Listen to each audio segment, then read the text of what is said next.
ओम महालक्ष्मी नमो नमः। भक्तजनों, आज से 16 दिवसीय गजलक्ष्मी व्रत महालक्ष्मी व्रत की शुरुआत हो रही है। आप और मैं दोनों इन व्रतों को करेंगे और सुंदर रूप में कथा का रसवादन भी करेंगे। दो कथाएं हैं, एक तो महाभारत काल की और एक अन्य कथा है जो कि अपने आप में अद्भुत है। साथ ही गणपति गजानन की कथा का भी रसवादन करेंगे। आरंभ करते हैं।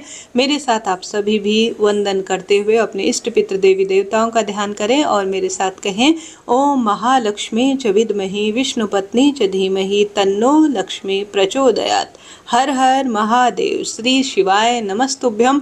ओम श्री विष्णवे नमः। कथा के अनुसार एक बार महर्षि श्री वेद व्यास जी हस्तिनापुर पधारे। उनका आगमन सुन महाराज युधिष्ठिर उनको आदर सहित राजमहल की ओर ले आए। स्वर्ण सिंहासन पर विराजमान कर उनका पूजन किया। श्री व्यास जी ने माता कुंती तथा गांधारी ने अपना हाथ जोड़कर प्रश्न किया, हे महामुनि, आप त्रिकालदर्शी है, अतः हमारी प्रार्थना है कि आप हमें कोई ऐसा सरल व्रत और पूजन बताएं जिससे हमारा राज, लक्ष्मी, सुख, संपत्ति, पुत्र, पौत्र आदि सदा सर्वदा सुखी रहे। इतना सुनकर श्री वेद व्यास जी कहने लगे, हम एक ऐसा व्रत और पूजन का वर्णन तुम्हारे समक्ष कह रहे हैं जिसे सदा लक्ष्मी का स्थिर वास घर में होता है और सुख समृद्धि बढ़ती चली जाती है। यह श्री महालक्ष्मी जी का व्रत है। इसे गज लक्ष्मी व्रत भी कहा जाता है। इसे प्रतिवर्ष अश्विन कृष्ण पक्ष को विधि विधान से किया जाता है। हे मुनि श्रेष्ठ, इस व्रत की विधि हमें विस्तार से बताने की कृपा करे। तब वेद व्यास जी बोले, हे देवी, यह व्रत भाद्रपद शुक्ल पक्ष की अष्टमी से प्रारंभ किया जाता है। इस दिन स्नान करके 16 सूत के धागे का डोरा बनाए, उसमें 16 गांठ लगाए, हल्दी से पीला करें। प्रतिदिन 16 दूब घास और 16 गेहूं डोरे को चढ़ाएं। अश्विन क्वार अर्थात कृष्ण पक्ष के दिन उपवास रखकर मिट्टी के हाथी पर श्री महालक्ष्मी की प्रतिमा विराजित कर विधि विधान से पूजन करें। इस प्रकार श्रद्धा भक्ति सहित महालक्ष्मी जी के व्रत पूजन करने से आप लोगों को राजलक्ष्मी में सदा सर्वदा वृद्धि होती रहेगी। इस प्रकार व्रत का विधान बताकर श्री वेद व्यास जी अपने आश्रम की ओर प्रस्थान कर गए। इधर समय के अनुसार भाद्रपद शुक्ल पक्ष अष्टमी से गांधारी तथा कुंती अपने अपने महलों में नगर में स्त्रियों सहित व्रत का आरंभ करने लगी। इस प्रकार 15 दिन बीत गए। 16वें दिन अश्विन कृष्ण पक्ष के दिन गांधारी ने नगर के सभी प्रतिष्ठित महिलाओं को पूजन के लिए अपने महल में बुला लिया। माता कुंती के यहाँ कोई भी महिला पूजन के लिए नहीं आई। साथ ही माता कुंती को भी गांधारी ने नहीं बुलाया। ऐसा करने से माता कुंती को अपना बड़ा अपमान महसूस हुआ। उन्होंने पूजन की कोई तैयारी नहीं की और उदास होकर वह बैठ गई। जब पांचों पांडव युधिष्ठिर, अर्जुन, भीम, नकुल और सहदेव महल में आए तो कुंती को उदास देखकर पूछा, हे माता, आप इस प्रकार उदास क्यों हैं? आपने पूजन की तैयारी क्यों नहीं की? तब कुंती ने कहा, हे पुत्र, आज महालक्ष्मी के व्रत का उत्सव गांधारी के महल में मनाया जा रहा है। उन्होंने नगर की समस्त महिलाओं को बुलावा लिया और 100 पुत्रों ने मिट्टी का एक विशाल हाथी बना लिया है, जिस कारण सभी महिला बड़े हाथी का पूजन करने गांधारी के यहाँ चले गई है। मेरे यहाँ कोई नहीं आई। यह सुनकर अर्जुन ने कहा, हे माता, आप पूजन की तैयारी करो और नगर में बुलावा दे दो और हमारे यहाँ जो हाथी आएगा अर्थात ऐरावत आएगा वह सीधे स्वर्ग से आएगा और उसी का पूजन होगा। इधर माता कुंती ने नगर में ढिढोरा पिटवा दिया और पूजा की विशाल तैयारियां होने लगी। उधर अर्जुन ने बाण के द्वारा स्वर्ग से ऐरावत हाथी को बुला लिया। इधर सारे नगर में शोर मच गया कि कुंती के महल से स्वर्ग से जो है इंद्र का ऐरावत आया हुआ है। पृथ्वी पर उतरकर उसी की पूजा करने सभी को जाना चाहिए। समाचार को सुनकर नगर के सभी नर, नारी, बालक और वृद्धों की भीड़ एकत्रित हो गई। उधर गांधारी के महल में हलचल मच गई। वहां एकत्र हुई सभी महिलाएं अपनी अपनी पूजा की थाली लेकर कुंती के महल की ओर जाने लगी। देखते ही देखते कुंती का महल ठसाठस भर गया।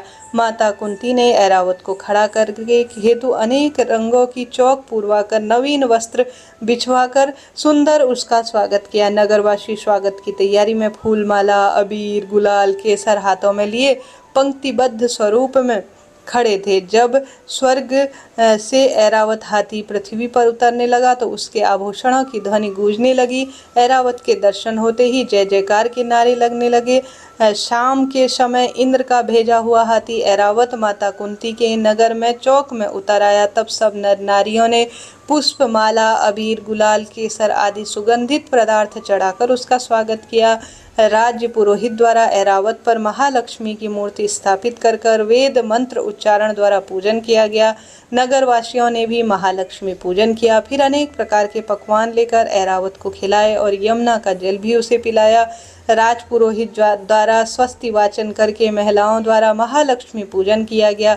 16 गांठों वाला डोरा महालक्ष्मी को चढ़ाकर अपने अपने हाथों में बांध लिया गया। ब्राह्मणों को भोजन कराया गया। दक्षिणा के रूप में स्वर्ण आभूषण, वस्त्र आदि दिए गए। तत्पश्चात महिलाओं ने मिलजुल कर मधुर संगीत लहरियों के साथ भजन कीर्तन कर संपूर्ण रात्रि महालक्ष्मी व्रत का जागरण किया। दूसरे दिन प्रातः राज्य पुरोहित द्वारा मंत्र वेद उच्चारण के साथ जलाशय में महालक्ष्मी की मूर्ति का विसर्जन किया गया। ऐरावत को विदा कर इंद्रलोक की ओर भेज दिया गया। इस प्रकार जो स्त्रियां श्री महालक्ष्मी का विधि पूर्वक व्रत और उपवास करती हैं, पूजन करती हैं, उनके घर में धन धान्य की वृद्धि होती है तथा उनके घर में महालक्ष्मी सदा निवास करती है। इस हेतु महालक्ष्मी की एक स्तुति जरूर करनी चाहिए। वह स्तुति है, महालक्ष्मी नमस्तुभ्यम सुरेश्वरी हरिप्रिय नमस्तुभ्यम दयानिधे। हे माता, जिस तरह से तुमने कुंती और जो है समस्त रानियों और सभी व्रतियों के जीवन में खूब खुशियों का संचार किया, इस व्रत की कथा को जो सुन रहा है, पढ़ रहा है, सभी को सुना रहा है, उसके जीवन में भी खूब खुशियों के भंडार भरना। एक दूसरी कथा इस तरह से है, आइए भक्तजनों उसे भी श्रवण कर लेते हैं। कथा के अनुसार प्राचीन काल में एक नगर में एक गरीब ब्राह्मण रहता था। वह ब्राह्मण नियमित रूप से विष्णु जी की पूजा करता था। उसकी पूजा भक्ति से प्रसन्न होकर उसे भगवान विष्णु ने दर्शन दिए और ब्राह्मण से अपनी मनोकामना मांगने के लिए कहा। ब्राह्मण ने लक्ष्मी जी का निवास अपने घर में होने की इच्छा जाहिर की। यह सुनकर श्री विष्णु जी ने लक्ष्मी जी की प्राप्ति का मार्ग ब्राह्मण को बता दिया। मंदिर के सामने एक स्त्री आती है जो यहाँ कर आकर उपले थापती है, उसे अपने घर पर आने का आमंत्रण देना। वह स्त्री ही देवी लक्ष्मी स्वरूप है। शुभ मुहूर्त और महत्व में देवी लक्ष्मी जी के तुम्हारे घर आने का तुम्हारा घर धन और धान्य से भर जाएगा।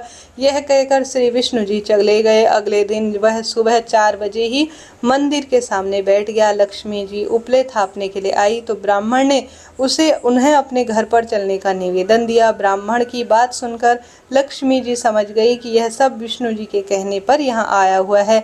लक्ष्मी जी ने ब्राह्मण से कहा कि तुम महालक्ष्मी का व्रत करो। 16 दिन तक व्रत करके 16वें दिन रात्रि को चंद्रमा का अर्घ दो और विधि पूर्वक मेरा पूजन करो, तुम्हारी सब मनोकामना पूर्ण होगी। ब्राह्मण ने देवी के कहे अनुसार व्रत और पूजन किया और देवी को उत्तर दिशा की ओर मुंह करके पुकारा। लक्ष्मी जी ने अपने वचन को पूरा किया। उस दिन से यह व्रत सुंदर श्रेष्ठ स्वरूप में श्रद्धा पूर्वक किया जाने लगा। इस तरह से भक्तजनों यह 2 कथा हैं। अब आइए श्रवण करते हैं महालक्ष्मी व्रत की कथा के साथ अंत में गणपति गजानन की कथा। जब गणपति गजानन की हम कथा सुनते हैं तभी हमारा व्रत परिपूर्ण माना जाता है। आइए आरंभ करते हैं। बोलिए गणेश जी महाराज की जय। कथा के अनुसार एक गरीब और दृष्टिहीन बुढ़िया थी। वह बहू बेटे के साथ रहती थी। बुढ़िया हमेशा ही गणेश जी की पूजा भक्ति नियमित रूप से किया करती थी। एक दिन उसकी पूजा से प्रसन्न होकर गणेश जी प्रकट हुए और बोले, बुढ़िया माँ तू चाहे जो मांग ले। बुढ़िया ने कहा, मैं कैसे और क्या मांगू, मुझे तो मांगना नहीं आता। इस पर गणेश जी ने कहा, वो अपने बेटा बहू से तो पूछ कर मांग लेना। अब सुबह बुढ़िया माई अपने बेटे से कहा, गणेश जी ने कहा है कुछ मांग ले, बता मैं क्या मांगूं। उसके पुत्र ने कहा, माँ तू गणपति बप्पा से धन मांग लेना। वहीं बहू से पूछा तो बहू ने कहा, नाती पोता मांग ले। तब बुढ़िया ने सोचा कि हर कोई अपने मतलब की ही बात कर रहा है, कोई मेरे लिए तो सोच ही नहीं रहा है। ऐसे में उस बुढ़िया ने अपने पड़ोसियों से पूछा। तब उसने कहा, बुढ़िया तू तो कुछ ही दिन जिएगी, नाती और धन का तुझे क्या फायदा है। तो अपने लिए आंखों की रोशनी मांगे जिससे कि तेरी जिंदगी पूरे आराम से कट जाए। यह सुनकर बुढ़िया सोच में पड़ गई और गणपति के सामने सोच कर कहने कहने लगी, अगर गणपति जी आप प्रसन्न हैं तो मुझे 9 करोड़ की माया दे दो, निरोगी काया दे दो, अमर सुहाग दे दो, आंखों की रोशनी दे दो, नाती पोते दे दो और सभी परिवार को सुख दे दो और अंत में मुझे मोक्ष दे दो। यह सुनकर गणपति ने कहा, बुढ़िया माँ, आपने तो सब कुछ मांग लिया और मुझे ठग लिया, लेकिन मैं वचन के अनुसार जो तुमने मांगा वह पूरी तरह से सत्य होगा और तुम्हें सब कुछ मिलेगा। इतना कहकर गणेश जी अंतर्ध्यान हो गए। बुढ़िया ने जो मांगा उसे सब मिला। हे गणपति बप्पा, जैसे तुमने उस बुढ़िया को सब कुछ दिया वैसे ही इस कथा को सुनने और सुनाने वाले भक्तजनों को सब कुछ प्रदान करना। जय श्री गणेश जी महाराज। हर हर महादेव। भक्तजनों, आपने महालक्ष्मी व्रत की यह कथा सुनी, आपका धन्यवाद और आभार। आपके जीवन में खुशियों का संचार इसी तरह से होता रहे, यही प्रार्थना करते हैं। आप सभी खूब खुश रहें, खूब सुंदर कथा का रस